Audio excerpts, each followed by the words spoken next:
Welcome back in to part 2 of our live stream and our Thursday podcast. Crazy thing. Chris Towers came in. We were talking about Shohei Ohtani. He broke the news to us because, frankly, we were paying attention to the show. We didn't see what was happening on Twitter. And then the first part of our stream literally ends with Chris just saying, "Oh, no." And he accidentally ended the live stream. So here we are with part 2 of our live stream. Don't give that guy administrative powers. He'll break the news and then he'll break the show.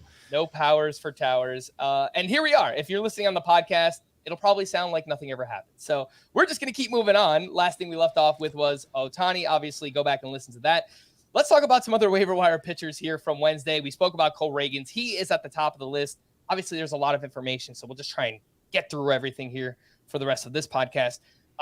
The 3 names I have written down here: Seth Lugo, back-to-back scoreless outings. He was facing the Miami Marlins, 6 shutout innings with 4 strikeouts for him.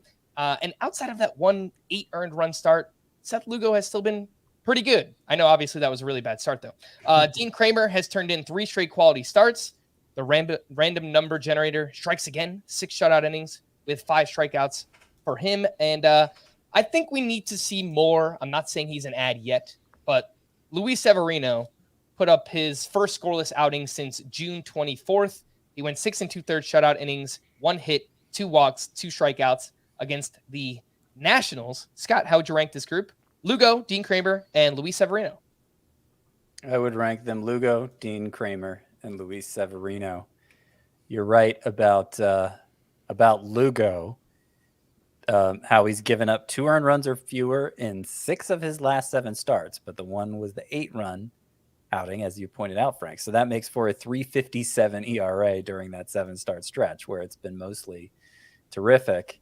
And that's where I think this is an example of how the sort of the randomness we're seeing within the pitcher ranks this year, the random number generator effect, where like anybody on any day is susceptible to just a total blow up start. This is an example of how I think you're feeling the effect of that more in a roto league, because it makes for a not so great ERA. Just one bad start like that makes for a not so great ERA over a great stretch. Where Lugo, I mean, if you have Lugo in a head-to-head points league, especially, like you're thinking he's the greatest thing since sliced bread. And like Kramer's whole season is representative of that as well, because he still has an ERA well over 4.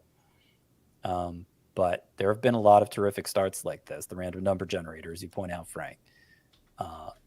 Throwing 6 shutout innings against the Blue Jays, like nobody should bat an eye at that, because Kramer has had so many starts like that while also mixing in these dreadful starts. Yes, indeed. Seth Lugo, by the way, looks like he's in line for 2 starts next week against the Giants and the Cardinals. And Dean Kramer, if you are looking for a 1-start streamer, perhaps in a deeper league, he is home against the White Sox next week, which seems like it would be a pretty good matchup. Severino, we need to see more. I get that. He's in line for 2 starts next week. We're not starting him. But I will say this, that if he looks good in 2 starts next week, and that makes 3 good starts in a row, then I think maybe we look to pick him back up after that. So let's see what Luis Severino could do next week. In a deeper league, just wanted to mention the name Zach Thompson. He pitches for the Cardinals. He's a lefty, and he was at the Pirates on Wednesday. 5 innings, 2 runs with 5 strikeouts in that one. And he's been solid this year, 3.86 ERA. The whip is high, but mostly as a reliever, 11.3 K per 9, a 48% ground ball rate. It's kind of interesting. So in deeper leagues, he's a name to let's watch. Let's see where it goes. He's only RP eligible on CBS as of now. Again, the name there is Zach Thompson. Let's slide over to some waiver wire hitters. We talk about Kerry Carpenter every day. This is just a reminder. He needs to be rostered in every league, 100%, even in 3 outfielder leagues. Yeah. 1 for 4 with a grand slam on Wednesday, his 20th home run of the season. And now in the month of August, Kerry Carpenter is hitting .368 with 9 homers and a 12.11 OPS, 72% rostered, 7 games next week, all against right-handed pitching. It doesn't get better. That's what I was about to say. I was going to say, I mean, the split, by the way, against righties, 18 of his 20 homers have come against righties so far this year, hitting .296. He is just this is like the Jorge Soler, Josh Lowe type of split you play. You get those righties, you go Kerry Carpenter, and you feel great. And as I said for Cole Reagans, the same also goes for Kerry Carpenter in that his team, the Tigers, have arguably the best hitting matchups from next week through the end of the season, over the next 5 weeks. All right, let's rank some third basemen, free agent third baseman. Ke'Bryan Hayes went 2 for 5 with his 9th home run, and in 18 games since returning from the IL, he's batting .288 with 4 home runs and a 94 mile per hour average exit velocity. He's hitting more fly balls. He's pulling the ball more than he ever has. So I think it's pretty interesting right now for Ke'Bryan Hayes. Royce Lewis went 1 for 5 with his 5th home run. He actually hit it off of Corbin Burns in that game. And Wilmer Flores, it's like one of these names is not like the other. Young guys, some upside. And then Wilmer Flores. But he's having a huge second half. He went 2 for 4 with his 18th home run. And so far, after the All-Star break, batting .347 with 10 home runs and a .1087 OPS. Welsh, how would you rank these three? Hayes, Royce Lewis, Wilmer Flores. Oh, man. I mean, Wilmer is boring but fun. Like, he gets it done. He's just like a get-it-done guy. He is not remotely as fun as these other two. Like you said, one thing is not like the other. Ke'Bryan Hayes' turnaround has been pretty exciting. I mean, I always want to root for him. He's one of those guys with, the very sexy, pretty baseball savant page that the results don't end up working. He doesn't whiff a bunch. He hits the ball really hard. His barreling has been a problem. Though he's been, good in August. He's got 4 homers. It's the most he's had in any given month. The stolen bases just went away. So I tend to think, I mean, obviously you can chase in different directions. I feel like the upside plays a little bit more on Royce Lewis, especially as playing time goes. So I'm going to rank them. Royce Lewis. I might actually go Wilmer Flores and then Ke'Bryan Hayes. I think that's how I'm going to do it. Scott, same order for you? Yeah, I think so. Worth noting, you mentioned fly ball rate of almost 50%. Better pull rate than ever for Ke'Bryan Hayes. That's just over the 18 games since he returned, and we've seen hitters fake that over short stretches before. I would still bet on those regressing to the mean. Mm-hmm. We're looking at you, Yandy Diaz, for someone who's faked us out with the ground ball rate and the fly ball rate in the past. Adam Duvall heating back up. He went 2 for 4 with his 14th home run. He has homered in 3 straight. He's 37% rostered. Scott, would you take Adam Duvall over any of these 3 names that we've talked about recently? Tommy Pham, Eddie Rosario, Seiya Suzuki. I would take him over Tommy Pham, but that's it. I prefer Rosario and Suzuki to Duvall. Okay. A name in deeper leagues, Josh Rojas. He's kind of getting hot here for the Mariners. 3 for 4 with his 9th stolen base. And over his last 4 games, he has 9 hits with 1 homer, 7 runs scored, and 3 steals. He is 12% rostered. He has second and third base eligibility. 6 games next week, 3 lefties on the schedule. So it's kind of like I'm excited about what he's doing in a deeper league, but the schedule, I don't think it's going to be very good for Josh Rojas next week. Let's quickly run through some news and notes outside of the biggest news, maybe ever on this podcast. Mike Trout is being placed in the IL, which we mentioned earlier. Yordan Alvarez has missed 2 straight after slamming his left index finger in a door. Dusty Baker is hopeful that Yordan Alvarez will return on Thursday. Joe Ryan is likely to return Saturday against the Angels. He's been out since August 3rd with a left groin strain. Kenley Jansen left Wednesday night after recording just 1 out with, did they announce what injury it was? I saw him kind of limping off the field. Hamstring? Yeah, that makes sense. He was hamstring tightness is what they're calling it. Yeah, he was favoring one of his legs. How's his UCL? How's his UCL? That's what we care about tonight. Let's hope that it's A-okay. Josh Winkowski would eventually pick up the save for the Red Sox. So if anything happens to Kenley, it probably would be Chris Martin, if we're being honest. O'Neal Cruz has shut down his running progression due to soreness in his surgically repaired left ankle. And while it would be awesome to see Cruz again this season, I don't think it makes much sense for the Pirates to risk it. I mean, if he gets back, that's fine. But they're clearly going to play this pretty cautious with O'Neal Cruz. Sal Frelick has missed 3 straight due to right hamstring soreness. His MRI came back clean and should be considered day-to-day. Nolan Gorman is expected to be activated on Friday. He's been out the past few weeks with a back injury. Ryan Pepio will be called up to start Thursday against the Guardians, and Scott was pretty excited about him. If you listened to yesterday's podcast, Ryan Pepio, 19% rostered, could be out there even in some deeper leagues. Jose Abreu was activated off the IL and batting 6th in the Astros lineup Wednesday night. Jack Flaherty said he does not know when he'll make his next start due to general soreness. John, yeah. That dastardly general soreness. When will his reign of terror end? Someday. Hey, one note I wanted to throw in on the Abreu side, Yonder Diaz, catcher DH, 3 hits tonight. I know a lot of people kind of get that worry of what's going to go on with Yonder Diaz, but he was in the lineup. He was getting hits again, and it's just going to be really hard to take him out, Abreu or not. I'm starting to feel that way too. Yesterday, we were kind of worried about Abreu returning. I think that they'll just find a way, give Martin Maldonado a day off. They'll play Yordan Alvarez in left field one day. They'll give Jose Abreu a day off here and there. I think they're going to find a way still to get. I 100% agree with that. Yonder Diaz's bat in the lineup. John Means will shift his minor league rehab assignment from AA to AAA and make his 4th rehab start on Friday. Looks like he's close to returning and is 22% rostered if you're looking to stash. Stone Garrett, nasty injury Wednesday night. He was trying to scale right field in Yankee Stadium, and he twisted his ankle.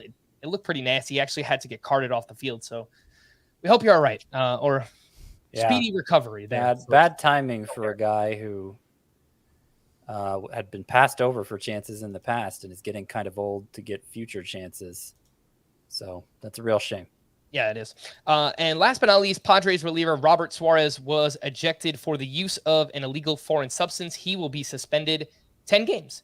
Let's take our final break, I guess, if you're listening on the podcast side of things. And when we return, we will talk about some of the leftovers here from Wednesday night, right after this.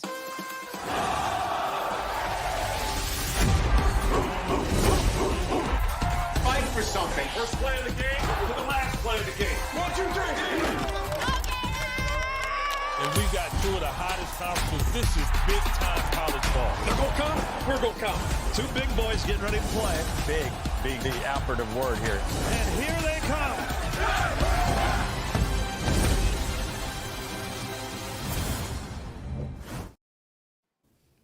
All right, let's talk about some pitching leftovers. First up, actually, we have the good, the bad, and the ugly here, and you'll find out in just a second. The good, Kevin Gausman, a tough luck loser. That's not the good, but his performance was good. 6 innings, 2 runs, 8 strikeouts to 1 walk at the Orioles. His previous 5 starts, ERA just over 4. He was, scuffling a bit, I guess you could say. But this was a good start here for Gausman. Charlie Morton, he's back. What's dead may never die.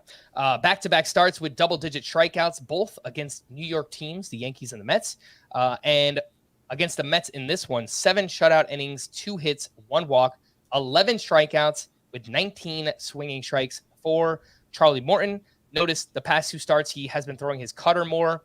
I don't think it's necessarily a good pitch, but it's a different look, and maybe it helps his other stuff play up.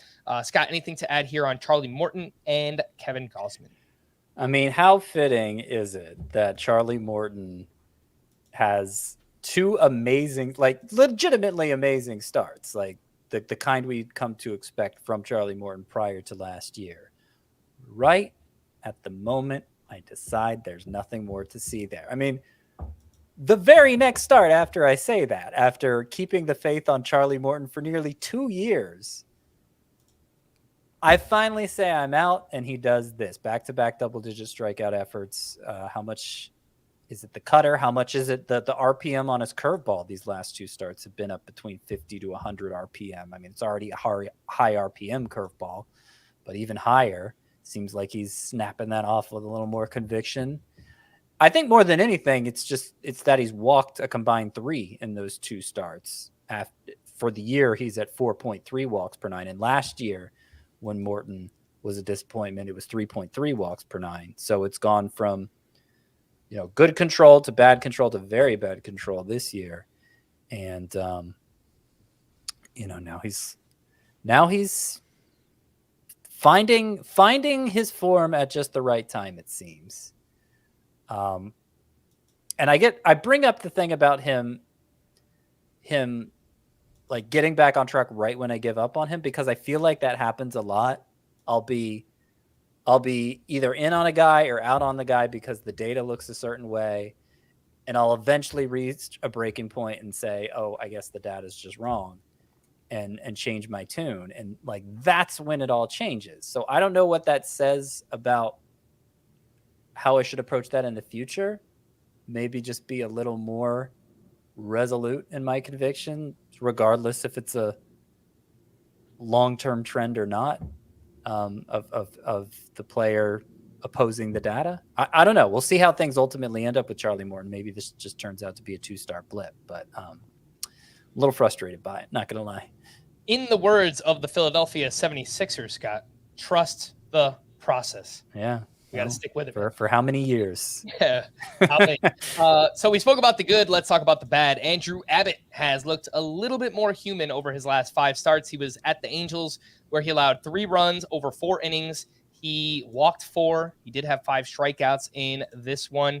The last 5 starts, a 6.46 ERA and a 1.73 WHIP for Andrew Abbott. Chris Sale, another mixed bag here. He allowed 4 runs over 5 innings. Tough matchup against the Astros. Did have 9 strikeouts and 19 swinging strikes, so obviously that's good. The fastball velocity was back up. We were very worried about that in his previous start. He threw his slider a ton in this one, 55% usage. So really a mixed bag. I guess it was probably a little bit more worrisome for Andrew Abbott here. Welsh, any thoughts on these two moving forward? Yeah, I'm a little bit more worried about Abbott. I feel like we've got a relative gauge on the inconsistencies that is Sale. This is actually like the recipe of something with Sale that I'm like, well, this is great. You know, there's a bunch of whiffs on that slider. He was 50%, 55% slider, 44 sliders he threw to 24 fastballs. Obviously, that could go wrong. In the grand scheme of where he is, he's going to get those strikeouts. But I think we know the inconsistencies that are there. Abbott, we've talked a lot about him getting away with some stuff. He's been one of those guys that feels like the stuff has played up and above. And it looks like, at least, you know, if you're comparing this to this most recent start, usage looks about the same, but he's getting hit harder, and it looks like the changeup is getting hit a bit harder. On the season, the changeup has had an EV of 86.5 miles per hour. This game, it was rocking around 99. It's getting less whiffs. It's less effective. You know, he's not having the command, and we've talked a lot about the release point as well. I think we might be dipping a little bit into that just as he's building innings that he hasn't got before.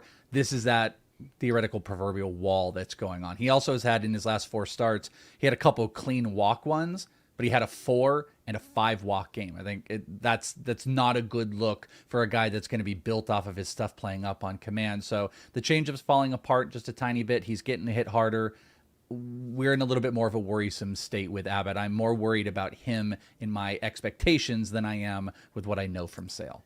I do have to point out with Abbott, like, he's still, for his season-long ERA is still like a point lower than all his ERA estimators. So it may just be all the concerns that we raised about Abbott when he was first called up and pitching well. It may just be that they're finally catching up to him. Yeah, he's not getting away with that stuff. That's Right. That's a better way to say what I was saying, of just he was getting away with a lot, which might have been due to similar release points on pitches, which he does a good job of, and that might be slowly waning a little bit. And like I said, when the pitches are less effective, a la the changeup here, you know, the whiff rate's going down, it's getting hit harder, everything else just becomes less effective. And it does look like both Andrew Abbott and Chris Sale are in line for 2 starts next week, but we'll save that for tomorrow's podcast when we preview week 23. Is it week 23? Is that what we're up to, Scott? It is week 23. There you go. Boom. Lastly, the ugly pitching performance. Corbin Burnes. Last time out, I gave him a compliment. I said, hey, look at the overall numbers. It actually turned out to be a pretty good year. And then what happens? He gets rocked by the Minnesota Twins. He gave up 6 runs over 6 innings. He allowed 3 home runs in this one, 10 hard hits, 91.4 average exit velocity. This was the 6th start in his career with 3 or more home runs allowed. And just, I think, trying to steer this towards next season. This is my early take. I guess it could change. But as of now, if Corbin Burnes is still, let's say, a top 3-round player next year, I don't think I'm going to be in. I think I'm going to need more of a discount. Just some worrisome trends of the walk rate going up, the swinging strikes really dropping way down this year compared to years past. Scott, any thoughts here on Corbin Burnes for this year and next, I guess? Yeah, he's not the standout among aces that he used to be. I mean, the drop in strikeout rate is the clearest indicator of that. You know, is he really that much better than Zach Gallen? I have my doubts.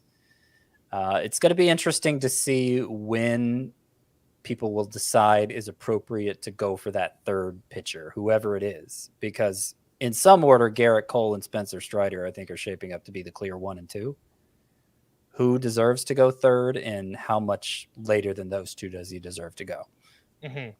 I will reference Rob DiPietro, who is a buddy of mine. He's a NFBC player. They're doing a way too early draft for next year, and I'm not telling everyone to do this. It's obviously like way too early to do this. That's why they call it that. But they did the first 7 rounds of a 15-team league. Strider was the SP1, Garrett Cole was the SP2, and Kevin Gausman was the third pitcher off the board, and that was about 2, 4, 6, 8, 9 picks after Garrett Cole. So I guess that would be my choice. Yeah. The name as of right now. Where did Burns go? Because I know you're talking about this. I think we might be giving a little bit too much credit to this season. You're talking about him maybe being 3.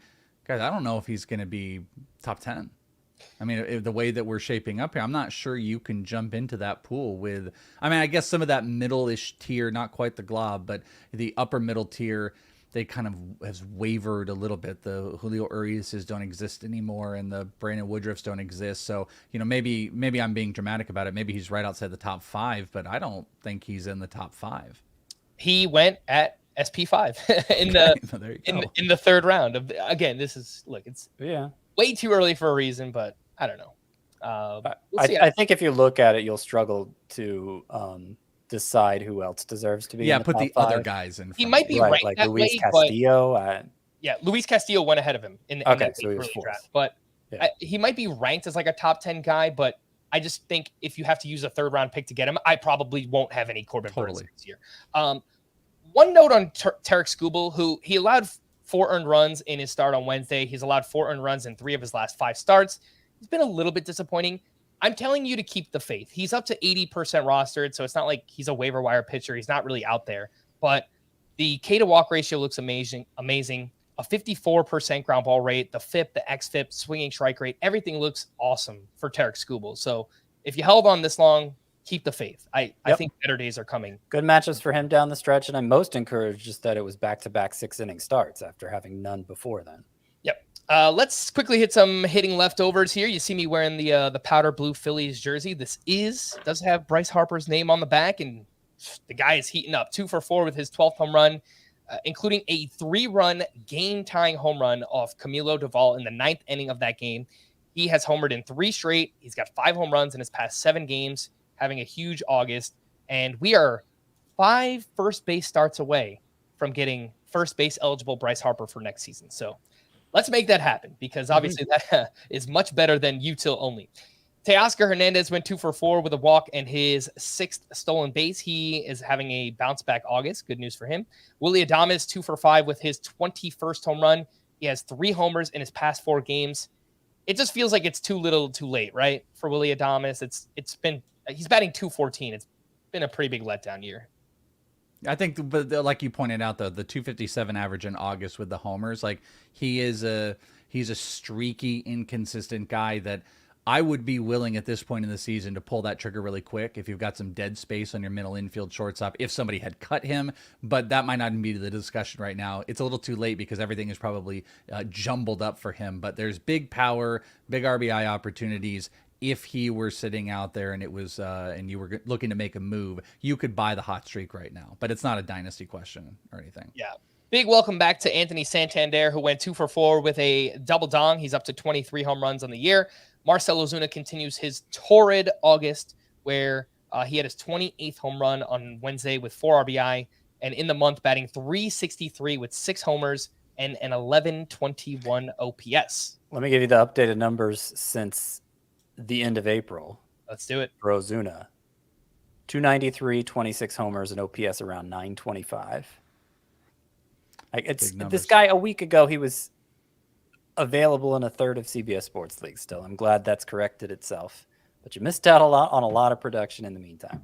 Certainly have. The call to the bullpen, a few updates here for the Cardinals. Jojo Romero pitched the final 2 innings. He did give up a run, but picked up his 3rd save. He's only 7% rostered, so if you're in a deeper league and desperate for saves, I think Jojo Romero is a name. The Cubs, Adbert Alzolay struck out 2 for his 19th save.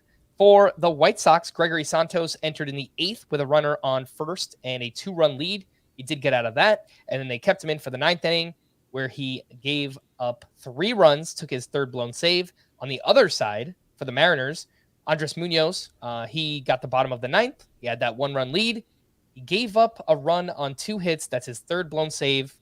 He's been kind of shaky here since Paul Sewald was traded, and I think Matt Brash is a sneaky pickup in category leagues right now. He's 34% rostered. For the Twins, Yohan Duran pitched a clean 9th with the game tied. He came out for the 10th. He gave up 2 unearned runs and took the loss in that one. For the Royals, Carlos Hernandez recorded the final 5 outs, did not allow a base runner for his 3rd save. He is 10% rostered, so widely available. For the Giants, Camilo Doval entered the 9th with a 3-run lead.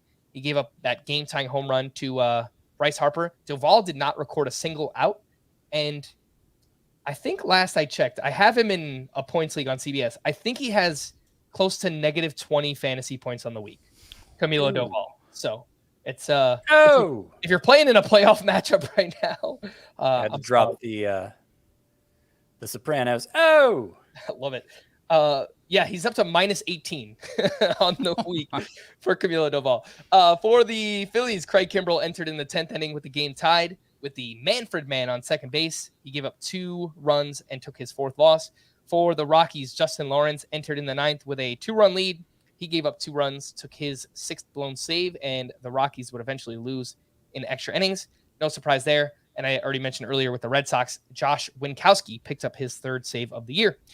To stream or not to stream, we will start with Thursday.